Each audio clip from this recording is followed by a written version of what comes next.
স্বাগত ইন্ডিপেন্ডেন্ট সংবাদে, সাথে আছি রাকিব আহমেদ। শিরোনাম জানাচ্ছিলাম, এবার যাব পুরো খবর। সাবেক মন্ত্রী, আমলা, রাজনীতিবিদ সহ আরো শতাধিক ব্যক্তির নিষেধাজ্ঞা চাইবে দুর্নীতি দমন কমিশন। দুদকের তালিকায় রয়েছেন বিভিন্ন শ্রেণী পেশার মানুষ। গোয়েন্দা তথ্যের ভিত্তিতে তৈরি হচ্ছে এই তালিকা। এর আগে দুদকের আবেদনে ৯৭ জনকে বিদেশ যাত্রায় নিষেধাজ্ঞা দেয় আদালত। গণ অভ্যুত্থানে ৫ আগস্ট আওয়ামী লীগ সরকারের পতনের পর বিভিন্ন শ্রেণী পেশার গুরুত্বপূর্ণ ব্যক্তিদের দেশ ছেড়ে পালানোর প্রবণতা বেড়ে যায়। বিদেশে যাওয়ার চেষ্টাকালে এমন অন্তত অর্ধশত ব্যক্তি আটক হয়েছেন। গেল ১ মাসে আদালতের নির্দেশে সাবেক মন্ত্রী, প্রতিমন্ত্রী, এমপি সহ ৯৭ জনের বিদেশ যাত্রায় নিষেধাজ্ঞা দিয়েছে দুদক। কিন্তু নজরদারি এড়িয়ে দেশ ছাড়তে সক্ষম হয়েছেন অনেকেই। রুইকাত্তারা বা ক্ষমতার সাথে যারা সংশ্লিষ্ট তাদেরকে জবাবদিহিতে আনতে পেরেছে দুর্নীতি দমন কমিশন।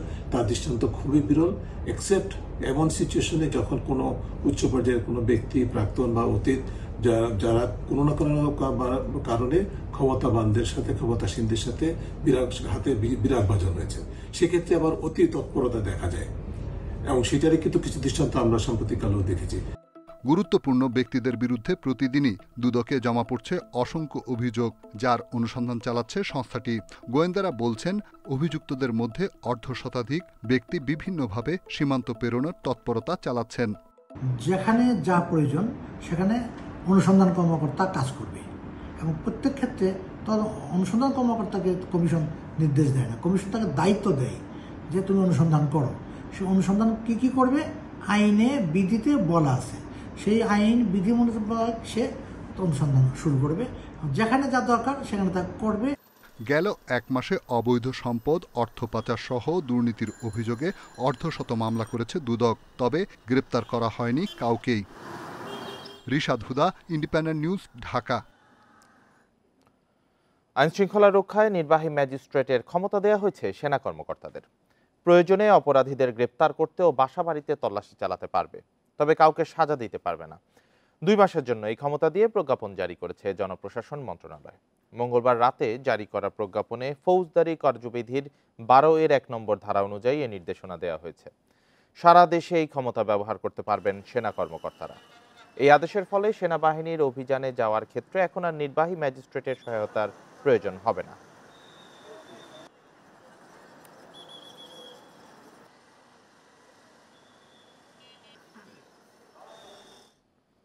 বিএনপির ভারপ্রাপ্ত চেয়ারম্যান তারেক রহমান বলেছেন, অন্তর্বর্তী সরকার যেন নিজেরা নিজেদের ব্যর্থতার কারণ না হয়, সেদিকে খেয়াল রাখতে হবে। আন্তর্জাতিক গণতন্ত্র দিবস উপলক্ষে রাজধানীর নয়াপল্টনে আয়োজিত সমাবেশে ভার্চুয়ালি যোগ দিয়ে তিনি কথা বলেন। তারেক রহমান আশা প্রকাশ করেন, সংস্কারের পথ ধরে দ্রুতই নির্বাচনী রোডম্যাপে উঠবে বাংলাদেশ। ৫ আগস্টের পর থেকে নতুন করে উজ্জীবিত বিএনপি। আন্তর্জাতিক গণতন্ত্র দিবস উপলক্ষে দলের সমাবেশে যোগ দিতে মঙ্গলবার দুপুরের আগেই নয়াপল্টনের কেন্দ্রীয় কার্যালয়ের সামনে জড়ো হন দলের নেতাকর্মীরা। তাদের হাতে হাতে ছিল ব্যানার, ফেস্টুন, মুখে স্লোগান। সমাবেশে লন্ডন থেকে ভার্চুয়ালি যোগ দিয়ে বিএনপির ভারপ্রাপ্ত চেয়ারম্যান তারেক রহমান বলেন, অন্তর্বর্তীকালীন সরকারকে ব্যর্থ হতে দেয়া যাবে না, তবে ব্যর্থ না হতে সজাগ থাকতে হবে তাদেরও। সরকারকে কোনোভাবেই ব্যর্থ হতে দেওয়া যাবে না, তবে অন্তর্বর্তীকালীন সরকার যাতে নিজেরাই নিজেদের ব্যর্থতার কারণ না হয়ে দাঁড়ায়, সে ব্যাপারে তাদেরকেও সতর্ক থাকতে হবে। জরুরি সংস্কার কাজ শেষ করে এই সরকারকে নির্বাচনের প্রস্তুতি নিতে হবে বলেও মন্তব্য করেন বিএনপির ভারপ্রাপ্ত চেয়ারম্যান। অগ্রাধিকার ভিত্তিতে জনগণের ভোটে নির্বাচিত প্রতিনিধিদের দ্বারা জবাবদিহিমূলক সরকার এবং সংসদ প্রতিষ্ঠার লক্ষ্যকে সামনে রেখেই সংস্কার কার্যক্রম এগিয়ে নেওয়া দরকার। রাজনীতির গুণগত মান পরিবর্তন ও ভবিষ্যতের নেতৃত্বের জন্য নেতাকর্মীদের সব প্রলোভন উপেক্ষা করে প্রস্তুত হওয়ার আহ্বান জানান বিএনপির ভারপ্রাপ্ত চেয়ারম্যান তারেক রহমান। দেশে গণতন্ত্র প্রতিষ্ঠা এবং সুষ্ঠু নির্বাচনের দাবিতে বহু বছর ধরে আন্দোলন করছে বিএনপি, কিন্তু নতুন রাজনৈতিক পরিস্থিতিতে নির্বাচনের জন্য দীর্ঘ সময় ধরে অপেক্ষা করতে চায় না দলটি। বিএনপি নেতারা চান জনগণের ভোটে নির্বাচিত রাজনৈতিক সরকারের হাতে ফিরে আসুক দেশ পরিচালনার দায়িত্ব। Jahanara Parvin, independent news, Nayapaltan, Dhaka. প্রকল্পের টাকা আত্মসাৎ, চাঁদাবাজি, ভয় দেখিয়ে বেশি দামের জমি কম দামে কেনা সহ নানা অভিযোগ উঠে আসছে সাবেক স্বাস্থ্যমন্ত্রী জাহিদ মালেকের বিরুদ্ধে। স্থানীয়রা বলছেন, গত 15 বছরে দলীয় ক্যাডারদের দিয়ে তিনি এসব অপকর্ম করেছেন। অনিয়ম দুর্নীতির সুষ্ঠু তদন্ত চাইছে সুশীল সমাজ। 2008 সালে প্রথম সংসদ সদস্য নির্বাচিত হন জাহিদ মালেক, পরে স্বাস্থ্যমন্ত্রী হন। আওয়ামী লীগ ক্ষমতায় থাকাকালীন জাহিদ মালেকের দাপটে চুপচাপ থেকেছে এলাকাবাসী। এখন একে একে উঠে আসছে সাবেক স্বাস্থ্যমন্ত্রী নানা অপকর্ম। জাহিদ মালিক স্বপন সাহেব একদিন এখানে আসছিল, ওনার সাথে কথা বললাম। উনি বলে, মেহন্দর সাহেব আপনি মালিক এখানে হেলিকপ্টারে আসবে। সেটা তো আমি জানি না, আমার মালিক বলছে এই জায়গায় এরকম পড়ে থাকবে। তারপরে কিছুদিন পরে আমাদের মালিকের নামে কেস। প্রকল্পের টাকা আত্মসাৎ, বালুমহল নিয়ন্ত্রণ, পরিবহনে চাঁদাবাজি, প্রতারণা ও ভয় দেখিয়ে কম টাকায় জমি কেনা সহ স্বাস্থ্যমন্ত্রী সম্পর্কে নানা অভিযোগ আছে স্থানীয়দের। তারা বলছেন, এসব অপকর্ম তিনি করিয়েছেন দলীয় ক্যাডারদের দিয়ে। গড়েছেন 10 তলা ভবন, ডুপ্লেক্স বাড়ি সহ বিপুল সম্পদ। প্রজেক্টের জমি জমা জোর করে কিনা নিচ্ছে, জোর করে বালি ভরাট করছে। নালি জমির, কৃষি জমি, 3 ফসলি জমি। ওনারা তো আমাদের ভয় দেখাইছে, বলছে যে পিছনেও নিয়ে যাইতেছি, সামনে জায়গাও নিয়ে যাইতেছি, তোমরা মাঝখানে পড়ে যাবা, ফ্যাক্টরি দিলে সমস্যায় পড়ে যাবা। পরিবহন সেক্টরতে প্রচুর অর্থ তারা সংগ্রহ করছে, ইনকাম করছে, এবং এই টাকা তাদের সাঙ্গপাঙ্গরা এরা ভাগবাটোয়ারা করে খাইছে। জাহিদ মালেক সম্পর্কে উঠে আসা এসব অনিয়ম দুর্নীতির সুষ্ঠু তদন্ত চাইছে জেলা দুর্নীতি প্রতিরোধ কমিটি।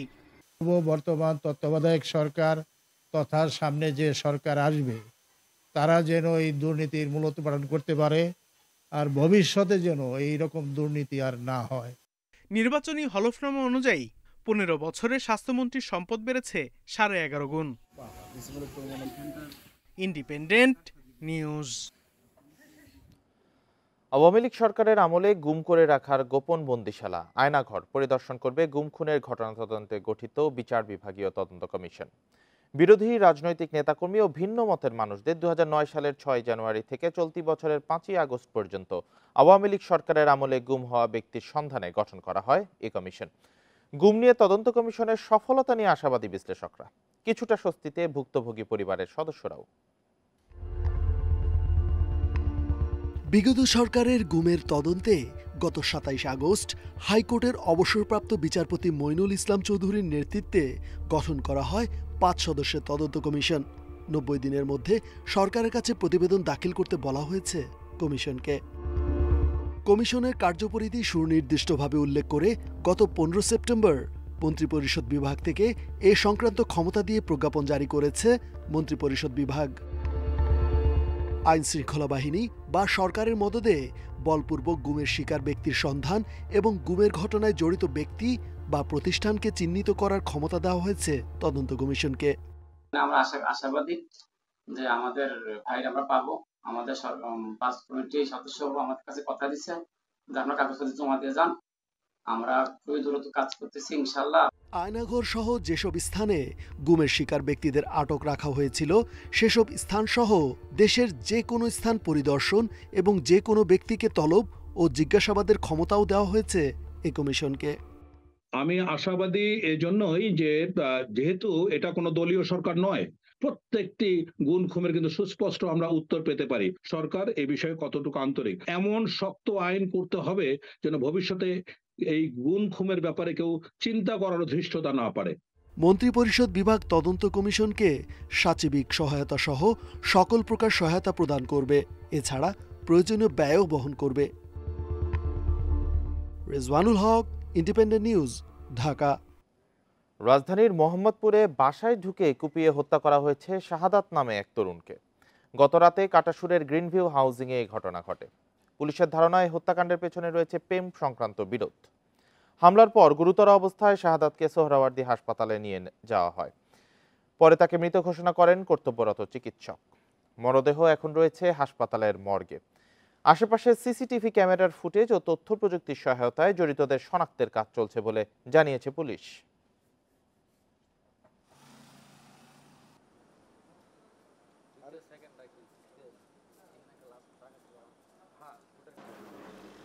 প্রাথমিকভাবে যেটা আমরা জানছি যে হয়তোবা প্রেম ঘটিত কিছু থাকতে পারে, এরকম ইঙ্গিত পাওয়া যাচ্ছে। কারণ নিহতের আত্মীয় স্বজন এখনো শোকে মোহমান, তারা কিছু তথ্য দিতে পারছে না। এলাকার আশেপাশের তথ্য কিছু পাচ্ছে, তেমন হতে পারে। আমরা সব দিক বিবেচনা করেই তদন্ত অব্যাহত রাখছি।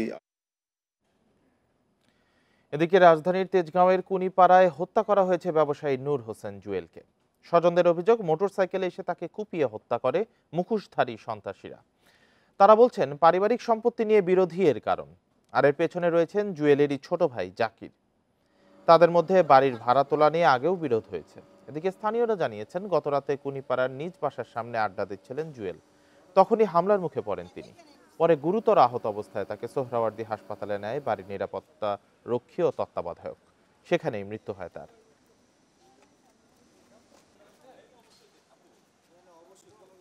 আমার মেয়ে যে দেবর আর ও আমার ননসের ছোট ননসের 2 ছেলে, বড় ননসের হাজবেন্ড বা ওর আমার ননসের সাথে জড়িত আছে, আর 2 ননস আর আমার মেয়ে দেবরটা জাকির আর ওর ছেলেরা আমার ননসের ছেলে। ওদের যে প্রপার্টিগুলো 2018 সালে ভাগ করা হয়েছে, ওইটা আবার 2023-এ মানে যে ভাইয়া মারা গেছে ওনার আর আমার হাজবেন্ডের প্রপার্টিগুলো আমাদের 2 বউকে আবার ওরা আমাদের কাছে দিয়ে দিচ্ছে আর কি। বেসিক্যালি এই কুন্দুল থেকেই আর কি সম্পর্কটা অনেক বেশি ডিস্টেন্স হয়ে যায়। 2023 থেকেই আর কি ওদের মানে এক ভাই যেখানে যায় ও যায় না এরকম। খুলনা বিভাগে এখনো লাইসেন্সকৃত 182টি অস্ত্র জমা পড়েনি। এসব অস্ত্র উদ্ধার না হলে হুমকিতে পড়বে জননিরাপত্তা, শঙ্কা নাগরিক নেতাদের। তবে প্রশাসন বলছে মালিকদের অবস্থান ও অবৈধ অস্ত্র উদ্ধারে ব্যবস্থা নেওয়া হচ্ছে। খুলনা মহানগর এবং জেলায় 2009 থেকে 5 আগস্ট পর্যন্ত মোট 2299টি আগ্নেয়াস্ত্রের লাইসেন্স ইস্যু করা হয়েছে। এর মধ্যে খুলনা মহানগরে 10টি লাইসেন্সের বিপরীতে কোনো অস্ত্র কেনা হয়নি। 486টি লাইসেন্সের মালিক অস্ত্র কিনেছেন, যার মধ্যে 1 নলা বন্দুক, 8টি 2 নলা বন্দুক, শর্টগান ও পিস্তল রয়েছে। 3 সেপ্টেম্বর পর্যন্ত জেলায় জমা পড়েছে 2117টি আগ্নেয়াস্ত্র। এর মধ্যে খুলনা জেলার 182টি অস্ত্র এখনো জমা পড়েনি। এসব অস্ত্র উদ্ধার না হলে হুমকিতে পড়বে জননিরাপত্তা, বলছেন নাগরিক নেতারা। যৌথ বাহিনী সর্বোচ্চ পর্যায়ের ফোর্স, তাদেরকে মাঠে নামিয়ে যদি সেই অস্ত্র রিকভারি করা না যায়, তাহলে এটা তো আসলে আমাদের জন্য একটা নেগেটিভ বার্তা বহন করে এবং এটা আমাদের ভবিষ্যতের জন্য আইনশৃঙ্খলা পরিস্থিতি রক্ষার জন্য একটা বড় ধরনের হুমকি হয়ে দাঁড়াবে। অস্ত্র উদ্ধার ও আদেশ অমান্যকারীদের বিরুদ্ধে ব্যবস্থা নেওয়া হচ্ছে বলে জানিয়েছে প্রশাসন। যেহেতু 3 তারিখের মধ্যে জমা পড়েনি, সেগুলোর ব্যাপারে আমরা খোঁজখবর নিচ্ছি যে এগুলো কোথাও জমা পড়ছে কিনা অথবা কেন জমা করে নেই, সেগুলো তথ্য নিয়ে আমরা এটা উদ্ধার করার জন্য অভিযানের জন্য আমাদের পরিকল্পনা আছে। যখন আমরা সমস্ত প্রসেস এক্সজস্ট করব, সব জায়গা থেকে যদি নেগেটিভ রিপোর্ট আসে, তাহলে অস্ত্র আইনে যে আর্মস অ্যাক্ট অনুসারে যে ব্যবস্থা গ্রহণ করার কথা আইনানুগ, সেই ব্যবস্থা আমরা গ্রহণ করব। গত 15 বছরে লাইসেন্স স্থগিত করে অন্তর্বর্তী সরকার অস্ত্র ও গোলাবারুদ জমা দেওয়ার সময় বেঁধে দিলেও অনেক প্রভাবশালী জমা দেননি। Independent news. এ নিয়ে আরো জানাতে খুলনা থেকে যুক্ত হয়েছেন সহকর্মী এইচএম শামীমুজ্জামান। শামীমুজ্জামান, এখনো উল্লেখযোগ্য সংখ্যক অস্ত্র উদ্ধার হয়নি, এগুলো উদ্ধারের সম্ভাবনা আসলে কতটুকু, কি বলা হচ্ছে এ বিষয়ে? দেখেন, খুলনা বিভাগে গত 2009 সাল থেকে 2024 সাল পর্যন্ত অস্ত্রের লাইসেন্স হয়েছে 2299টি, আর এর মধ্যে জমা পড়েছে 2117টি, আর এখনো পর্যন্ত জমা পড়েনি 122টি। যে অস্ত্রগুলো জমা পড়েনি এর ভিতর ব্যবসায়ী রয়েছেন, আছেন রাজনীতিক, আছেন জনপ্রতিনিধি এবং বিভিন্ন পর্যায়ে আমলাদের নিকটজন পরিবারের সদস্যদের অস্ত্র রয়েছে। অস্ত্র যদিও সরকারি হিসেবে এখনো পর্যন্ত 182টি অস্ত্র জমা পড়েনি, এরপরেও প্রশাসনের পক্ষ থেকে আমাদেরকে যেটা বলা হচ্ছে যে অস্ত্র আসলে বিভিন্ন স্থানেই জমা দেওয়া যায় বা জমা দিয়েছে অনেকেই, সেই হিসেবগুলো যাচাই করা হচ্ছে, তথ্য যাচাই করা হচ্ছে এবং শেষ মুহূর্ত পর্যন্ত আসলে কতগুলো অস্ত্র জমা পড়েনি সেই তালিকা করে এবং এখনো যে পর্যন্ত আসলে যে 182টি যে অস্ত্র জমা পড়েনি তাদের অস্ত্রের মালিকদের অবস্থান এবং কোথায় আছে এবং তাদের সাথে কিন্তু যোগাযোগ করার চেষ্টা করা হচ্ছে প্রশাসনের পক্ষ থেকে। এবং এরপরে যোগাযোগ করে যে সময় ব্যর্থ হবে এবং কেন অস্ত্র জমা দেওয়া হয়নি এবং কতগুলো অস্ত্র জমা দেওয়া হয়নি স্পষ্ট তালিকা করার পর প্রশাসনের পক্ষ থেকে ব্যবস্থা নেওয়া হবে বলে আমাদেরকে জানানো হয়েছে। আমরা কথা বলেছিলাম পুলিশের সাথে, আমরা কথা বলেছি জেলা এবং বিভাগীয় পর্যায়ের প্রশাসনের কর্মকর্তাদের সাথে। তারা যেটা বলছেন, তথ্য যাচাই বাছাই করা হচ্ছে এবং যাচাই বাছাই শেষ হওয়ার পরেই যে অস্ত্রগুলো জমা পড়েনি তাদের বিরুদ্ধে, সেই অস্ত্রের মালিকদের বিরুদ্ধে ব্যবস্থা নেওয়া হবে এবং অস্ত্র উদ্ধারের জন্য তারা অভিযান চালাবে। তবে এখানে একটা কথা কি বলে রাখি, আমরা যে অস্ত্রগুলো জমা পড়েনি এই বিষয়ে আমরা কিছু কথা বলেছিলাম বিশিষ্টজনদের সাথে, আমরা কথা বলেছিলাম সচেতন মহলের সাথে। তারা যেটা বলছেন, যে অস্ত্রগুলো জমা পড়েনি সে অস্ত্র উদ্ধারের বিষয়ে যদি এখনই অভিযান চালানো না হয় তাহলে ওই আগামীতে যে অস্ত্রগুলো জমা পড়েনি ওই অস্ত্র দিয়ে কোনো অপরাধমূলক কর্মকাণ্ড হতেও পারে, সেই শঙ্কা প্রকাশ করেছেন বিশিষ্টজন। এবং তারা যেটা বলছেন যে অস্ত্র উদ্ধারে এখনই প্রশাসনের জোরদার অভিযান প্রয়োজন এবং অস্ত্র উদ্ধারের অভিযানের জন্য যা যা করা প্রয়োজন প্রশাসনের পক্ষ থেকে সেই পদক্ষেপ নিতে হবে। তবে প্রশাসন পক্ষ থেকে আমাদেরকে যেটা জানানো হয়েছে যে অস্ত্র উদ্ধারে যেমন অস্ত্র মালিক কোথায় আছে তাদের অবস্থান যেমন নিশ্চিত করা হচ্ছে, অস্ত্রগুলো কোথায় আছে সেগুলো নিশ্চিত করা হচ্ছে এবং তারপরেই কিন্তু অভিযান চালানো হবে। তো এই ছিল আমার সাথে সর্বশেষ। খুলনা থেকে অবৈধ অস্ত্র উদ্ধারের বিষয়ে জানাচ্ছিলেন সহকর্মী শামীমুজ্জামান। সারা দেশে কারাগার থেকে পালিয়ে যাওয়া আসামিদের মধ্যে এখনও পলাতক ৪৫%। ২,০০০-এর মধ্যে ধরা পড়েছে ১১০০। এছাড়া শীর্ষ সন্ত্রাসী জঙ্গি সহ আলোচিত ৪৩ আসামি জামিনে মুক্ত। মঙ্গলবার দুপুরে রাজধানীর বকশীবাজারে ব্রিফিং এসব তথ্য জানিয়েছেন কারা মহাপরিদর্শক মোতাহার হোসেন। জেলে হামলা ভাঙচুরের ঘটনায় এ পর্যন্ত ১৩টি মামলা হয়েছে। জুলাই আগস্টে দেশের বিভিন্ন অঞ্চলের কারাগারে হামলা ভাঙচুরের ঘটনা ঘটে। জেল থেকে অনেক বন্দী পালানোর পাশাপাশি লুট হয় বিপুল পরিমাণ অস্ত্র ও গোলা বারুদ। এই ঘটনায় কারাগারের নিরাপত্তা নিয়ে দেখা দেয় প্রশ্ন। সার্বিক পরিস্থিতি নিয়ে পুরান ঢাকার বকশীবাজারে কারা অধিদপ্তরের সম্মেলন কক্ষে ব্রিফিংয়ে বিস্তারিত তুলে ধরেন কারা মহাপরিদর্শক। জানান, ছাত্র জনতার আন্দোলনের সময় দেশের ৫টি কারাগার থেকে ২,০০০-এর বেশি বন্দী পালিয়ে যায়। লুট করা হয় জেলখানার ৯৪টি অস্ত্র, যার মধ্যে উদ্ধার হয়েছে ৬৫টি। প্রতিটা যে কারাগারগুলোতে আমাদের বিশৃঙ্খলা হয়েছিল প্রতিটাতেই আমরা মামলা করেছি এবং মামলায় আসলে আমরা সুনির্দিষ্টভাবে কাউকে দায়ী করতে পারি না, বিকজ এটা একটা ডিফারেন্ট টাইপের সিনারিও ছিল, বাট অজ্ঞাতনামা আক্রমণকারীদের বিরুদ্ধে মামলা করা হয়েছে। এরই মধ্যে সুইডেন আসলাম, পিচ্চি হেলাল সহ শীর্ষ সন্ত্রাসী জঙ্গিদের মধ্যে আলোচিত ৪৩ আসামিকে কারাবিধি অনুযায়ী জামিন দেয়া হয়েছে। এছাড়া সারা দেশে অভিযানে গ্রেপ্তার ৩৭ বন্দীর মধ্যে ৯ জন পেয়েছেন ডিভিশন। ৪৩ জন বন্দী যারা বিভিন্ন সময় লম্বা সময় ধরে আলোচিত বন্দী অথবা শীর্ষ সন্ত্রাসী বলেন, যাই বলেন ওরকম ডেফিনেশনে, বাট ডেফিনেশন আপনাদের সাথে হয়তো আমাদের মিলবে না। আমাদের পেরিমিটারে আমরা যে ডেফিনেশন পেয়েছি এরকম ৪৩ জন বন্দী ইতিমধ্যে কারাগার থেকে জামিনে মুক্ত হয়েছেন। ক্ষতিগ্রস্ত জেলখানাগুলো সংস্কারের কাজ চলছে। দুর্নীতিগ্রস্ত কর্মকর্তা কর্মচারীদের বিষয়ে তদন্ত করে ব্যবস্থা নেওয়ার কথা জানিয়েছে কারা কর্তৃপক্ষ। সেই সাথে পেশাগত দক্ষতা বিবেচনায় হবে পদায়ন। Nahid Kamal, independent news, Dhaka. শিক্ষক কর্মকর্তাদের আন্দোলনে প্রায় ১.৫ মাস স্থবির মাধ্যমিক ও উচ্চ শিক্ষা অধিদপ্তর। সরকারের পট পরিবর্তনের পর প্রতিদিনই কোনো না কোনো পক্ষ দাবি আদায়ে বিক্ষোভ করছে। এতে স্বাভাবিক শিক্ষা কার্যক্রমে ফেরা কঠিন হচ্ছে বলে মনে করেন শিক্ষা গবেষকরা। সরকারি বেসরকারি স্কুল কলেজের দেখভাল করে মাধ্যমিক ও উচ্চশিক্ষা অধিদপ্তর, কিন্তু ৫ আগস্টের পর এটি যেন হয়ে উঠেছে আন্দোলনের মাঠ। গণ অভ্যুত্থানের মুখে শেখ হাসিনা সরকারের পতনের পর প্রায় প্রতিদিনই চলছে বিক্ষোভ। এক এক পক্ষ অচল করে রাখছে নানা দাবিতে, কিন্তু এই সময়েই কেন এত অস্থিরতা? আমাদেরকে চরম বৈষম্যের শিকার করে তুলেছে, যে কারণে আমরা বাধ্য হয়েছি আজকে আন্দোলনে নামতে। শুধু দাবি আদায় না, শিক্ষা ব্যবস্থাকে উত্তরণের জন্য আমাদের এই আন্দোলন। মাধ্যমিক উচ্চশিক্ষা অধিদপ্তর বলছে দিনভর আন্দোলনে আতঙ্কে থাকতে হয় কর্মকর্তাদের, স্বাভাবিক কাজও করতে পারছেন না তারা।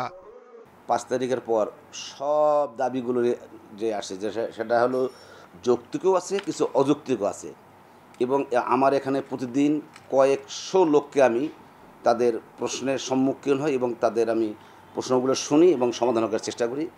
যেগুলো নীতির মধ্যে পড়ে, নিয়মের মধ্যে পড়ে, আমরা সেই তাদের দাবিগুলো বা তাদের যে কে বলা যায় প্রাপ্যতা আমরা দেওয়ার চেষ্টা করি। দাবি আদায়ে ব্যস্ত না হয়ে শিক্ষার পরিবেশ স্বাভাবিক করার উপর জোর দিচ্ছেন শিক্ষা গবেষকরা। অনেকেই নানাভাবে বঞ্চিত হয়েছেন, এখন দাবি করছেন, কিন্তু দাবি করলেও এই দাবিগুলো পূরণের জন্য তাদেরকে অন্তর্বর্তী সরকারকে সময় দিতে হবে। এদিকে মাধ্যমিক উচ্চশিক্ষা অধিদপ্তরে বদলি আতঙ্ক ভর করেছে অনেকের মধ্যে। নূরে আলম, ইন্ডিপেন্ডেন্ট নিউজ, ঢাকা। শেরপুর ও চাঁদপুর কেবল এই দুই জেলাতে কাঁচা রাস্তা আছে ৩,৫০০ কিলোমিটারের উপরে, আর চুয়াডাঙ্গা পৌরসভার ভেতরে কাঁচা রাস্তা ১১৯ কিলোমিটার। এছাড়া শহরের বেশিরভাগ পাকা সড়ক চলাচলের অনুপযোগী হয়ে পড়েছে। পর্যায়ক্রমে সব সড়ক উন্নয়নের আশা কর্তৃপক্ষের। শেরপুর সদরের কামারের চর ইউনিয়নের ৬ নম্বর চর গ্রামের এই রাস্তাটির মতো জেলায় কাঁচা সড়ক আছে ১,৪০০ কিলোমিটার। এলজিডির অধীন এসব রাস্তা দীর্ঘদিনেও পাকা হয়নি। দুর্ভোগ পোহাচ্ছেন কয়েক লাখ মানুষ। ৭-৮ বছর বয়স হইতে আমরা বুড়া হয়ে গেলাম, কিন্তু আমরা রাস্তাটা এখনো পাইলাম না। ছাত্ররা স্কুলে যাইতে পারে না, মরিচ টরিচ কোনো কিছু বাজারও নিতে পারি না। এলজিডির কর্মকর্তারা জানান, বিভিন্ন প্রকল্পের আওতায় সব সড়ক পর্যায়ক্রমে উন্নয়ন করা হবে। একটা প্রকল্প হাতে নেওয়া হয়েছে, প্রায় ৬০০ কোটি টাকার প্রকল্প। এই প্রকল্পটা যদি অনুমোদন হয় একনাকে, তাহলে এলজিডির যে ছোটখাটো যে রাস্তাগুলি আছে, ভিলেজ রোড যেগুলি আছে গুরুত্বপূর্ণ, সেগুলি পাকা হয়ে যাবে। চাঁদপুরের লাউকড়া মুক্তিযোদ্ধা সড়ক সংলগ্ন এই রাস্তাটি জনগুরুত্বপূর্ণ, তবে পাকা হয়নি।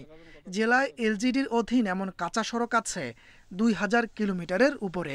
বৃষ্টি বাদল হলে এখান দিয়ে যাতায়াত করাটা অনেক কষ্টকর হয়ে যায়। রাস্তা এত খারাপ যে গাড়ি এদিকে সেদিকে হেলে দুলে, এরপরে গাড়ি থেকে নাইমা বড় বড় গর্তগুলো পার হইতে হয়। এদিকে চুয়াডাঙ্গা পৌরসভার ১৪৩ কিলোমিটার পাকা সড়কের অধিকাংশ খানাখন্দে ভরা, প্রায়ই ঘটছে ছোট বড় দুর্ঘটনা। যে সমস্ত ছাত্রছাত্রী আছে তারা সাইকেল নিয়ে আসা যাওয়া করে, মানে ভাঙার কারণে অনেক সময় আমাদের ছাত্রছাত্রী সাইকেল থেকে পড়েও যায়। ৩ জেলার এসব কাঁচা ও পাকা সড়ক উন্নয়নে এলজিডি ও পৌর কর্তৃপক্ষের কাছে দাবি জানিয়েছেন স্থানীয়রা। তাপস সরকার, ইন্ডিপেন্ডেন্ট নিউজ। এ নিয়ে আরও জানাতে চাঁদপুর থেকে যুক্ত হয়েছেন সহকর্মী মনিরুজ্জামান বাবলু। বাবলু, কর্তৃপক্ষ পর্যায়ক্রমে সব সড়ক উন্নয়নের আশ্বাস দিচ্ছেন, তো তারা আসলে অগ্রাধিকার ভিত্তিতে এটা করবেন কিনা এবং কোন সড়কগুলো আসলে অগ্রাধিকার পাবে? প্রথমে অগ্রাধিকার ভিত্তিতে এটা করবে কিনা, অগ্রাধিকার ভিত্তিতে এটা জি হ্যাঁ, আমি এই মুহূর্তে রয়েছি চাঁদপুরের মুক্তিযোদ্ধা যে সড়কটি রয়েছে, এই সড়কটি আসলে যেই কারণে এটি বিলম্ব হচ্ছে, দীর্ঘ ১০ বছর ধরে কিন্তু এই সড়কটি পাকাকরণ হচ্ছে না, ম্যাকাডম করা রয়েছে। কিন্তু উপজেলা এবং জেলা যে প্রকৌশলী আমরা সেখানে খবর নিয়েছি, তাদের কাছে এই রাস্তাটির যে একটি কোড নাম্বার বসানো হয়েছিল সেটি কিন্তু তারা খোঁজ পাচ্ছেন না, যেহেতু দীর্ঘ বছর ধরে এটি এই বেহাল অবস্থায় পড়ে আছেন। তারা সম্প্রতি আমি কথা বলেছি, তারা জানিয়েছেন যে তারা নতুন করে এই রাস্তাটির ম্যাকাডম করার পর একটি কোড নাম্বার এলজিডি মন্ত্রণালয়ে পাঠিয়েছেন, সেখান থেকে প্রস্তাবিত হয়ে আসলে নতুন বছর রাস্তাটির পাকাকরণ করা হবে। এই ইউনিয়নের যে এপি চেয়ারম্যান রয়েছেন তিনি আমাদেরকে সেই বিষয়টি তিনি বলেছেন যে তারা সম্প্রতি রাস্তাটি জেলা উপজেলা পর্যায়ে যে ইঞ্জিনিয়ার প্রকৌশলী রয়েছেন তাদের সহ রাস্তাটি পরিদর্শন করেছেন। রাস্তাটি গুরুত্বপূর্ণ সড়ক এই জন্য যে এটি চাঁদপুরের হাজীগঞ্জ, শাহরাস্তি এবং কচুয়ায় ৩ উপজেলার বর্ডার এলাকা। এখানের পার্শ্ববর্তীতে পূর্ব পাশে রয়েছে শাহরাস্তি উপজেলা, উত্তরে রয়েছে কচুয়া উপজেলা। এই তিনটি উপজেলার মাঝখানে কিন্তু এই লাউকড়া মুক্তিযুদ্ধ সড়কের যে একাংশ, এই সড়কের পাশে কিন্তু রয়েছে একটি মসজিদ এবং একটি প্রাইমারি স্কুল, একটি মাদ্রাসা, এবং এর আশেপাশে কিন্তু যে কয়টি হাই স্কুল রয়েছে। এই রাস্তা দিয়ে এখানকার শিক্ষার্থীরা যাতায়াত করতে হয়। এবং এখানে একটি কমিউনিটি সেন্টার রয়েছে। এই সবকিছু মিলিয়ে কিন্তু এখানে এই রাস্তাটির গুরুত্বপূর্ণ একেবারে অধিক প্রায় 10 গ্রামের মানুষ এই রাস্তা দিয়ে নিয়মিত যাতায়াত করে থাকেন।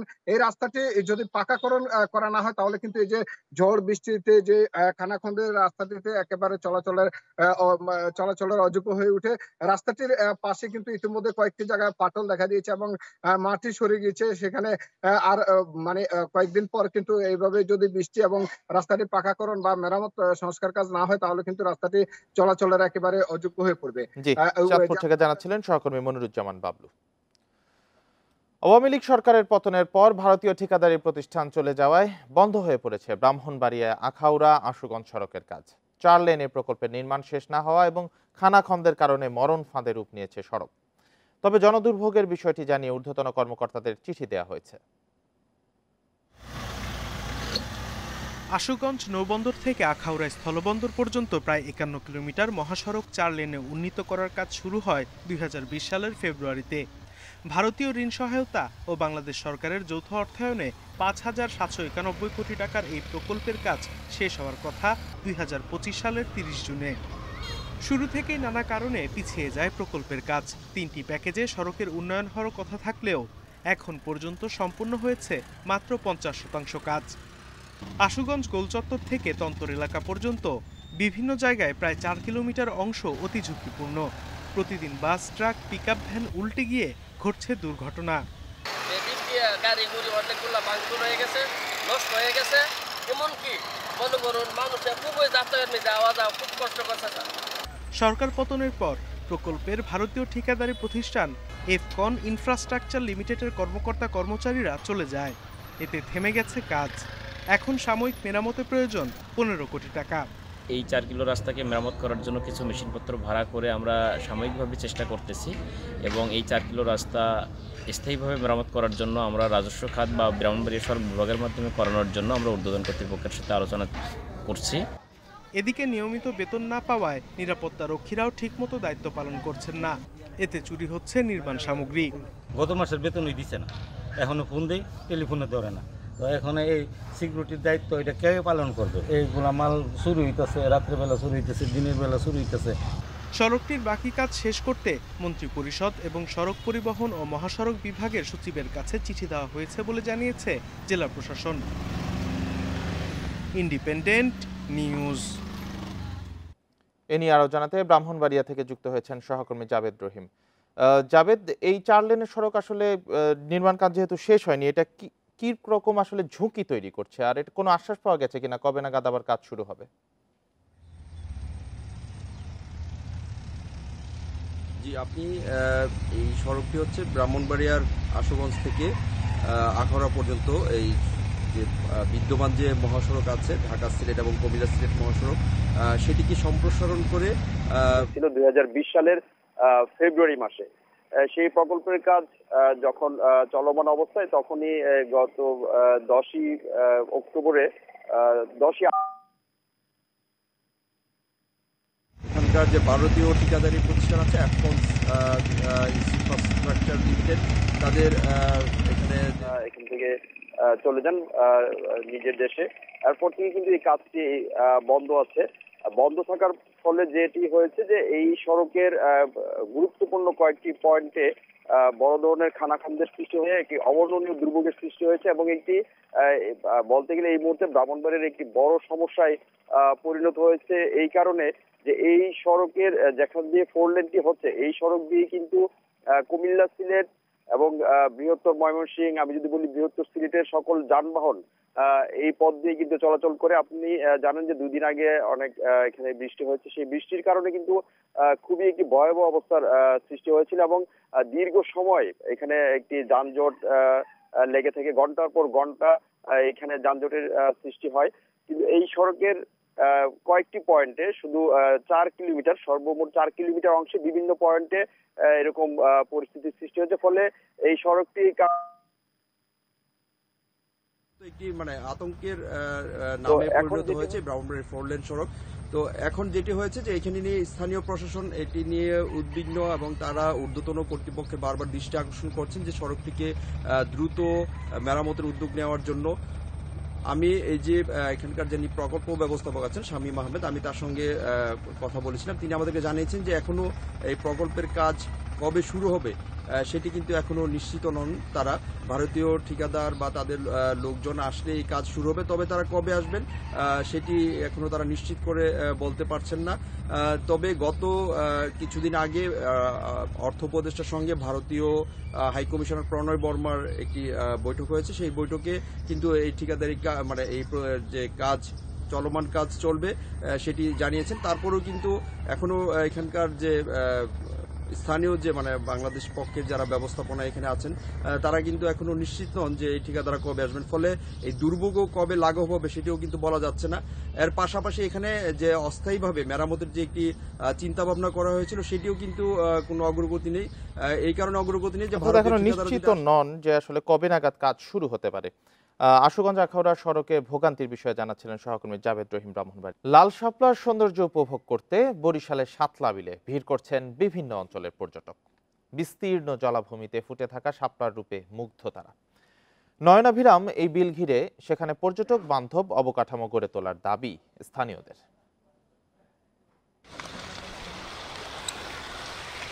বরিশালের উজিরপুরের শাপলা বিলে যেন চলছে লাল শাপলার রাজত্ব। ৫,০০০ একরের বিস্তীর্ণ এই বিলে ফুটে আছে লাখো শাপলা। প্রকৃতির এই অনন্য সৌন্দর্য উপভোগ করতে বিভিন্ন অঞ্চল থেকে প্রতিদিনে হাজির হচ্ছেন কয়েকশো পর্যটক। ফুলের রাজ্যে নৌকায় ভ্রমণ আর ছবি তোলার আনন্দে মুগ্ধ দর্শনার্থীরা। শাপলা বিলের কথা আগে অনেক শুনছি, তো এখন আসার পরে ভালো লাগতেছে আর দেখতেছি শাপলা ফুল। একদম ভরে উঠছি প্রায় ৪টা বাজে। অনেক কষ্ট হয়েছে, তারপরেও দেখার পরে আনন্দটা অনেক আনন্দ। তবে অনুন্নত যোগাযোগ ও বিশ্রামের সুব্যবস্থা না থাকায় বিপাকে পড়তে হয় পর্যটকদের। তাই এলাকাটিকে পর্যটন কেন্দ্র হিসেবে গড়ে তোলার দাবি জানিয়েছেন অনেকে। দূর থেকে পর্যটক আসে, পর্যটকদের থাকার মতো কোনো সুব্যবস্থা কিংবা তাদের কোনো দেখভাল সুবিধা অসুবিধা এগুলো জানানোর মতো কোনো স্থানীয় কোনো প্রশাসন ব্যবস্থা নাই। রাস্তাঘাট সুন্দর করে দিবে সরকার, এবং এসে একবারে ট্রলারে এসে যদি দেখে ঘুরাই নিয়ে যাওয়া যায় তাহলে হয়তো ভালো হয়। এরই মধ্যেই পর্যটকদের জন্য কিছু অবকাঠামো নির্মাণ সহ উন্নয়ন কাজ শুরুর কথা জানালেন জেলা প্রশাসক। কোনো সুবিধা ছিল না, তো জেলা প্রশাসন এটা উদ্যোগী হয়ে বাংলাদেশ ট্যুরিজম বোর্ডের মাধ্যমে এখানে কিছু পর্যটকদের জন্য অবকাঠামো নির্মাণ সহ সুযোগ সুবিধা সৃষ্টির জন্য কাজ করে যাচ্ছে। শাপলা বিলে শাপলা ফোটে সারা বছরই, তবে আগস্ট থেকে অক্টোবর পর্যন্ত দেখা যায় সবচেয়ে বেশি। এই ৩ মাস শাপলা বিক্রি ও পর্যটকদের নৌকা ভাড়া দিয়েই জীবিকা নির্বাহ করে প্রায় ৩,০০০ পরিবার। Independent news. আর এই ছিল এখনকার সংবাদ।